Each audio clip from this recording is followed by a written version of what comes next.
and lean not unto thine own understanding. In all thy ways acknowledge him, and he shall direct thy path. Ockeino. Got a call in a year, no need for good and I send me a ray.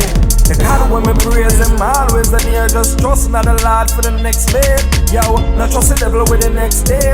Him same one will lift you panic and create. And enough friend me have when trust themselves. Then them wind up that line with cherry. Youth, me know mommy never treat you right. Me know daddy treat you like your workplace. And nobody even talk about hungry cause you had your fair share of tough days. Yo, just put your trust in the Father, He will hear your prayer even when you're upset. Cause the steps of a righteous man is ordered by the one when they upstairs. Pocket empty, have to make the money. Pass me the Glock with the 50 caliber shot. Run the money quick before it starts spin. At the frustration, drive into that.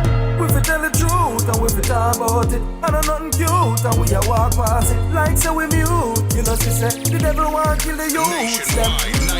If you think say you're true, just watch the news. Them make man The mix. The mix. The mix. The mix. The mix. The mix.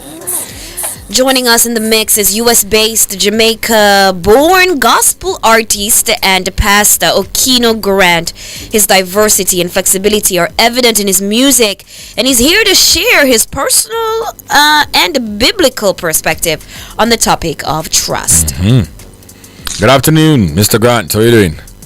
Good afternoon, sir. How are you? We're good, man. We're good. great. Yeah. Thank you. Welcome to the show. Awesome. Good afternoon. Thank you for having me. Should I call you Pastor Grant? Pastor? Mr. Grant? What exactly? Man, you can call me anything. All right. But good. All right, no problem. Yeah. So, where you say feature today, we asked the question if trust can be rebuilt once it's broken, and we had a plethora of responses. As a man of God now, right? What do you say about that? Well, yes, I definitely believe that trust can be rebuilt. Yeah. In my flesh, Yes. in myself, I would say no, but with God, all things are possible. Yeah. That's what the good book tells us. With God, everything is possible. I mean, it's going to be hard. It's going to take some healing on both paths, both party. Yeah. But it is definitely possible. What I want to say is forgiveness is a choice. Yes. The beginning of this process will be a hard decision, but it has to be a choice that you willfully make in your mind and say, I am going to take this journey. Yes. You have to be the one to say that, yes, I'm willing to do this. How important would you say trust is in a relationship? Oh, it's everything. I mean, it is the entire foundation. A building is not a building without foundation. Right. And the foundation of relationships, it doesn't matter what kind of relationship it is. Trust is everything. If we don't have trust, we don't have anything at all. Right. And so once trust goes through the door, then You don't have a relationship, really. We don't have a relationship. I mean, we can try, but unless we can, you have to come to the realization, you have to talk to yourself. Can I deal with this? Can I forgive this person? Because really and truly, trust and unforgiveness is two first cousins. Yeah. That's what it is. It's two first cousins. I mean, it's one and the same. It's just spelled different. That's it. All right. I mean, trust issues can be caused by many reasons. You're in a relationship, it doesn't necessarily mean that the person cheat on you. Why you don't trust them. It could just mean that the person is deceptive. It could also mean that you got in the relationship with high expectations.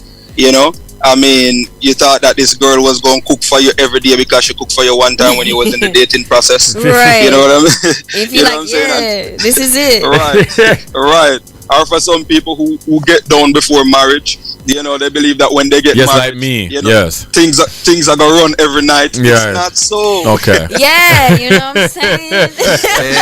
Let me just say though, and I know that this question is more so like a subjective one, but how long does it take to really establish trust in a relationship? Because for me, it takes a long time. To establish that trust in the relationship? Yes. Oh man, I would say that there's a difference between not trusting and having trust issues. It is everybody have some level of I don't trust that person. I think that's fine. That's okay. Because the person give you more than enough reasons to not trust them. Yeah. But if you have trust issues, that's a whole different thing. I mean, that means you don't trust nobody at all. Right. Yeah. Then what that definitely means that, Virgin, you need to work on yourself before you get into a relationship. That's why I'm not getting a nun. What's that? That's why I'm not going a nun. You was just speaking about bae. He just said bae, Pastor. Bae, He just said bae. He just lied to you. Recommended something. National He radio. just lied Just on lied national to you. radio, which means he has a problem. Yeah, no, that's what it is. You have a problem, and a lot of people think that, oh, I don't trust women because of women. No, it doesn't necessarily mean that it's because of relationships why you don't trust. I mean, I can say that, before I met the Lord, get baptized, really, being taught by the Holy Spirit what love is, what trust is, what forgiveness and unforgiveness is. I mean, I was one of those guys with the typical mindset of just walking around not trusting anybody at all. Why was that? Was that because of something that happened to you? There you go. Now you're asking the right question. So, I mean, when you look at my childhood and how I was raised, I mean, that have everything to do with it. You see what I'm saying? Yes. And I'm not going to go through the full details right now, but check a person's childhood, how they were raised, how they've been treated all their life. It can put a major impact on your decisions, your partner you choose, why you choose that person, whether or not you're going to trust this person. If you've seen signs in this person who remind you of your father, who used to beat your mother. Yeah. I mean, it's a whole lot of, yeah, we can go on for days about this topic. It's a very serious one. For real. When you look at it, there is this theory in psychotherapy right now that says that a lot of us we seek partners that resemble the parent that we had issue with, right? So that sort of familiarity, it's like we're looking for that and we're drawn to that familiar sense of discord in our lives, the way they used to treat us. When we find that in a partner, we tend to feel like we need to fix that. And it says that that's our trauma speaking to us, and that's ourselves trying to make a happy ending that we didn't get in the beginning. We're trying to remake that now in our adult lives, in our adult relationships. There's just so many layers and levels to this thing. Yeah. Now here's the thing. I a few years ago when I bought my first car, it gave me a lot of problems and it taught me something. I don't ever want to buy a car again that I have to fix. Yeah. You see what I'm saying? So Yes. when I'm getting into a relationship, I'm not saying that the person I'm going to be would have to be perfect, but they shouldn't be so damaged that my entire life is going to be to fix them. Focused on to fix them. Yeah. I have so much that I want to accomplish in life and in God. Yes. Man. That me can't give all of that attention to that. Right. And it's not your job. It's not your job to do. And that's the reason why I say people need to take time off. They need to take breaks from your last relationship. What did I learn from that? Yes. And the faster you learn it is, the faster you can level up. Because a lot of people, they're still playing the same, you're still in the same class for 5 years. I mean, it's ridiculous. So at some point in your life, you have to learn, okay, I was hurt, and analyze the situation, pray about it, ask God to show you, how can I move on from here, and make your choices based on that. Yeah. Don't stay around and swim in that. My question though, and I would more like a biblical response, because I know that we're supposed to love regardless, as Christians and as people of the Lord. But can you love someone and not trust them though? Is that possible? Can you love someone and not trust them? I think love, it comes with levels. I agree. I mean, you could be my brethren, and I trust you, and I love the friendship, but I don't trust you with certain crucial information. I trust you up until this point. Yeah. It's the same thing with your partner. You can love them. You can love that person. You say, man, I love this person. I wish this person could change this. But a part of you feel like you can never be able to give all of you. Yeah. You see what I'm saying? So you're always holding back a piece of you. And guess what? That's not perfect love. No, it's not. That's not perfect, because you say you want a biblical response. Yeah. So the biblical John spoke about it. John spoke about it, and he spoke about love and how love is not imperfect. It's supposed to be perfect. Yes.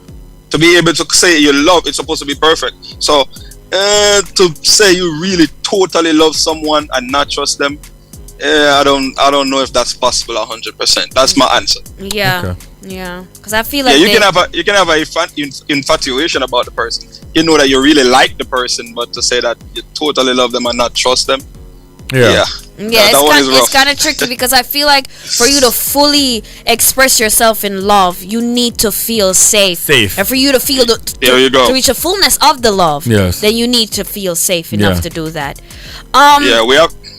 We have to understand that man and woman, we look for different.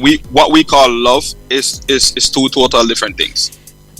Like, what do you mean by when you say love? I mean, not because I'm using that word and you're using that word, meaning we mean the same thing. True. For man, it's more like respect. That's how I know my wife loves me, because she respect me. She treat me like a king. But then for a woman, okay, how much my husband provide for me, how much he makes me feel secure. That's how she knows that I love her, right? Yes. And this is something that hits me. Like today when I was thinking about this topic, this is something that hits me. Now, first of all, this mistrust is a strategy or a tool or technology of the enemy that he used to prevent you from going to the future. To prevent you from being all that God would have you to be. You have to know that. So you have to get over it for the sake of you. Right? It's here to prevent you from getting married. It's here to prevent you from walking in your ministry. Here to prevent you from impacting society. Yes. Right? This is what fell in my spirit today as I was thinking about it. That mistrust is like getting a spiritual vasectomy. You can't reproduce. It's crippling. Keep you in a place. Yeah. Yes. You're stagnant. You're stuck. You're one place, and you're trying to make it work. But until you deal with this wall, because that's what it is. It's a wall that is in front of you that is preventing you from going forward and preventing people from coming into you, or any good thing from coming into you, because you decide to put up that wall. So you have to pray about it, do whatever you need to do, but you don't deserve to be stuck behind that wall. Wow, thank you, Pastor, for sharing that. Yeah. Let's talk a bit about your music. Let's switch things up a little bit. Sure. How long have you been doing music, and what's the feedback like so far? Oh man, I started doing music. I mean, music was always in my family since day one. Father played guitar, grandfather before he passed away played guitar, uncles play keyboard, sister sing, auntie sing, uncle, everybody. I mean, but I was the only one that was not in music until 2015. Okay. When I met the Lord, and I fell in love with worship. Where'd you meet him? What's that? I was asking where you met him. Oh, right in Jamaica there. Yeah. So in 2015 is when I really took up the music, and just fell in love with the whole putting music together. Yes. Yeah. Would you classify it as dancehall gospel? Man, I feel like you should call it whatever you want to call it. You know why? Let me tell you why. Because the Bible says the earth is the Lord's and the fullness thereof, the world and they that dwell therein. There is not a jack thing that exists in this universe or the next one, if you believe there's a next one, that was not created by God. Even the devil himself was created by God. Right. So the whole genre, the thing about it is that I want to say people who are not Christians, they are not afraid to explore, so they'll find more things than a Christian would. Yes.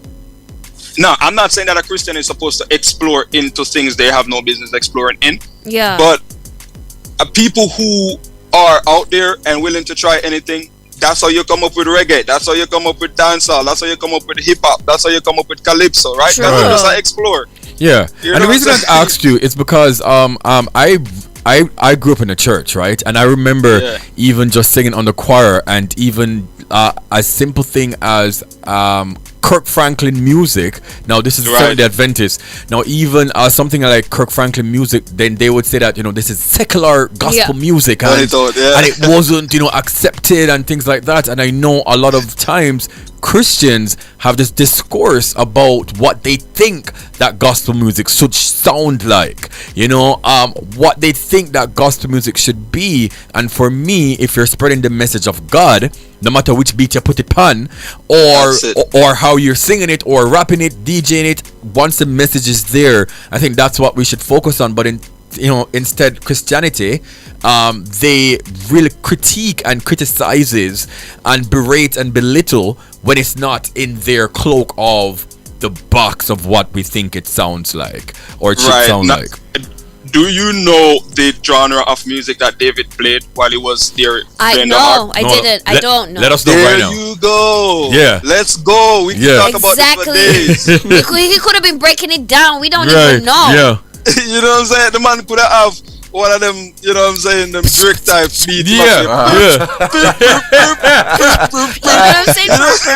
You know what I'm saying? I believe that there's a lot of things in the church today that is not in the Bible that we implement, that we placed in there simply because of tradition. And what did Jesus Christ come to kill? Jesus Christ come to destroy tradition. Amen. Amen. Literally, he said to the Pharisees, you make a tradition of more effect than God's word itself. Yes.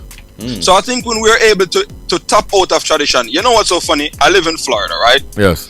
And when I came here in 2014, 2015, I got into music. The first time I started playing at a church, I was playing at a black Pentecostal type church where they're singing songs like "Can Nobody Do Like Jesus Can." That's the stuff I learned to sing. Yes. Right? And that was one genre I was never used to because I come from the reggae, the dancehall background, so learning another genre, and then secular. You know what used to be secular back in the days over here? It used to be blues, jazz. Yes. As a musician, let me tell you something. The same chords and the same keys that plays blues and jazz is the same one to play the Can't Nobody Do Like Jesus. It's the same chords. Yeah. Yes. The same keys you'll find in a Travis Green song, a Travis Green gospel song, is the same keys you're probably gonna find in a Mariah Carey song. Yes. I promise you, it's the same. So it's not so much about the beat. Yes. Right. And here's the next thing. I am not called to people from 1950s. Yeah. I live in 2023. Yeah. The things I know is what I learned during this time. Right. So and I was born in this time. People are born for the season that God created them to impact. Yes. You see what I'm saying? Yes. So I may be able to impact some people that was born in the 80s, in the 70s. But I believe that majority of what my calling entails is about this generation. Right. This generation. The Apostle Paul put it this way. He says that, I can't remember the scriptures word for word, but he says he become like some so he can win many, right? So he will, not saying that he's going to sin like sinners, but what he's saying that when you go down to Rome, he's no longer speaking in Hebrews. Yes. He is speaking the Roman language, so they can understand what he's saying. And because of that, my God, y'all making me preach right here. because of that, he made himself aware of multiple culture, multiple different things, so he can be effective everywhere he went. Yes. The man is one of the most traveled apostles. If you read the Bible and really trace his walk across, he travels overseas. He go in areas that other people didn't go. Yes. You see, so when you're called to impact a certain group of people, you may not understand what another person is doing. But we have to become like John the Baptist in the Bible when he saw Jesus Christ. His disciples saw Jesus Christ's disciples Jesus Christ's disciples saw John the Baptist disciples baptizing, basically, right?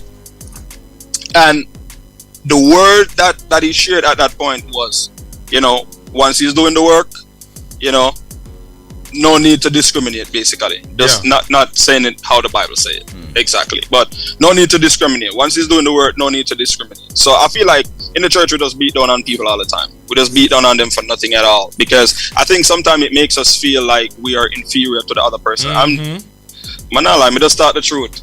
Me just start the truth, because of that Jesus is the way, he's the truth and the life. And God called me to talk the truth. Yeah. Because of that, I may not get along with a lot of Christian people, not bashing them at all. I'm not, you know, but it's just the truth. I think we need to reevaluate ourselves on how we treat people and how we talk to people, you know, if we're going to truly win souls. I'm not saying compromise, not at all, but, you know, reevaluate. Your culture is not the only culture in the world. That and until you fly out of Jamaica, that is so true. until you fly out of Jamaica, you'll realize that you're a man. The world is vast. Culture. It's a vast place, the world. Cultures within cultures. Indeed. So, Ockeino, like, what's the feedback to your music then?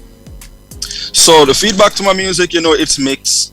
It's mixed feedback. As you say, you're gonna have the folks who believe that, okay, you know, this doesn't sound like gospel. And I wouldn't say I'm a dancehall gospel artist. I just make whatever is up here in my head, whatever God put in my heart. So if I hear a beat, I make my own music. I mean, it's only probably 2 songs that I've ever made off somebody else's track. Everything you hear in my song, I put them in there myself. So you can't tell me that this is devil's worship music, because nobody prayed over this. In no demonic tongues. I prayed over it and sanctified it before I send it out. Amen. Okay, so we're gonna end your social media pages before we wrap up this segment. How can we find you on social media? Okay, so you can find me on Instagram at Ockeino_Grant or something like that. Once you put in my first name, you'll see it come up. Ockeino. You just have to get the spelling right. And it's Ockeino. There you go. Okay. That's it. Once you put that in Facebook too, it come up. Once you put it in YouTube, it comes up as well. I'm the only one with the name spelled like that, so just make sure you get it right. Makes it very easy. Okay, Ockeino, yes. I was going to say that we're gonna end with your song "Trust Issues." Yes. Right. So this song, you wrote this with this whole trust and relationship in mind, relationship things. Yeah, so it's more so about the unspoken things that we don't really like to talk about. Okay. I mean, you see a adult woman, and you know her life is looking like it's upside down, and you don't know why. Well, the second verse of that song just give you a picture of, you know, it could potentially be that she was being molested. You know, there are many different reasons why a person may fall into trust issues, right? So that's what the second verse of the song is about. The first verse of the song, you know, from the male point of view, you know, why is it him say, pass me the Glock with the 50 caliber shot, run the money quick before it starts spit, and the frustration drive him to that, right? We have to tell the truth and we have to talk about it. I know nothing cute, and we are walk past it. Right. You see what I'm saying? Right. So that's what the song is saying. You know, that's the reason why you have so much young man right now. Them depressed. Yeah. They're going through a whole lot spiritually and mentally, which a lot of us Christians do not want to spend the time to sit down with them and talk to them. But I would not want to go to a doctor who is going to tell me that I have cancer without actually diagnosing and walk through the step with me. Yeah. And that's the problem we have nowadays, where we are casting out these young men. We're not hearing their voices. We're not spending the time to sit down with them and talk to them and find out what is it that you're going through. Let me just say quickly, what allow you to reach because there, unfortunately the church is no longer a place of counsel. It's a place that chastises, right, young people, instead of being a physical body that counsels you, which it should be, and that welcomes you with all your flaws. But we're gonna play your song right now. This is Trust Issues by Ockeino. Thank you, Ockeino. Thank you so much. Thank you. Bless you. Trust in the Lord with all of thine heart, and lean not unto thine own understanding. In all thy ways acknowledge him, and he shall direct thy path. Ockeino, got a call in a year, no need for good and I send me a ray. The God when me praise him always and here, just trust not the Lord for the next day. Yo, not trust the devil with the next day. Him same one will live your panic and grave. And enough when me have when trust themselves, then them wind up dead like with cherry. Youth, me know mommy never treat you right. Me know daddy treat you like your workplace. And nobody even talk about hungry, cause you had your fair share of tough days. Yo, just put your trust in the Father, he will hear your prayer even when you're upset. Cause the steps of a righteous man is ordered by the one when they upstairs. Pocket empty.